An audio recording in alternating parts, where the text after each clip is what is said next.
Les nouveau-nés porteront-ils automatiquement le nom de leurs deux parents ? C'est la question à laquelle devront bientôt répondre les parlementaires. En effet, un décret visant à rendre automatique le double nom à la naissance a été présenté cette semaine au ministre de la Justice. Les parents n'auront plus besoin de se mettre d'accord entre eux sur qui donnera son nom au bébé. La législation française actuellement en vigueur depuis 20 ans prévoit dans son article 311-21 du Code civil qu'un nouveau-né peut porter soit le nom du père, soit celui de sa mère, soit les deux accolés. Problème, ce qui peut relever d'un choix commun se retrouve confronté à la tradition du patronyme. Les femmes séparées de leurs conjoints, les familles recomposées et les mères de famille ayant été confrontées, ainsi que leurs enfants, à des violences familiales de la part du père, ne peuvent donc s'en extraire. Dans la plupart des cas, soit la mère est absente lors de la déclaration de naissance et le père n'inscrit à l'état civil que son propre nom comme nom de famille, soit la maman n'a pas la force de s'opposer au choix du père. En 2019, 80% des enfants portaient seulement le nom de leur père, soit 4 enfants sur 5. Une situation jugée ancestrale par le collectif Porte mon nom, qui est à l'origine de cette réforme qui a de grandes chances d'aboutir.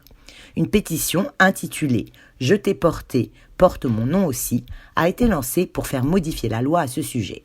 Ce collectif est porté par une mère de famille séparée du père de ses enfants qui explique qu'à chacun de ses voyages en famille, on lui demande de justifier qu'elle est bien la mère de ses enfants puisque ces derniers portent le nom du père. Cette difficulté augmente dans les familles recomposées, car le plus souvent, la fratrie n'a pas le même père. C'est un véritable casse-tête administratif dans de nombreux domaines.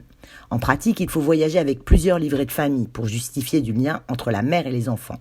C'est le même processus pour obtenir des papiers administratifs pour des enfants mineurs, et c'est souvent très compliqué.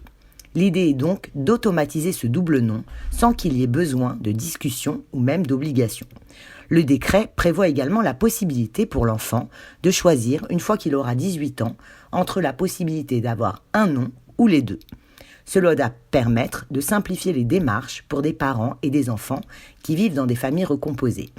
En cas de divorce ou de séparation des parents, il est prévu dans le projet de décret que si l'enfant ne porte que le nom du père, il suffira d'une simple démarche à la mairie, en l'occurrence la présentation de l'acte de rupture du PACS ou le jugement de divorce, pour que l'enfant porte alors les deux noms. En Espagne, le double nom automatique est déjà légal.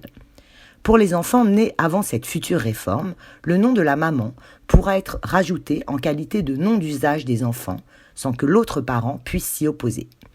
Le collectif Porte mon nom a déjà reçu plusieurs milliers de témoignages et a recueilli plus de 22 000 signatures.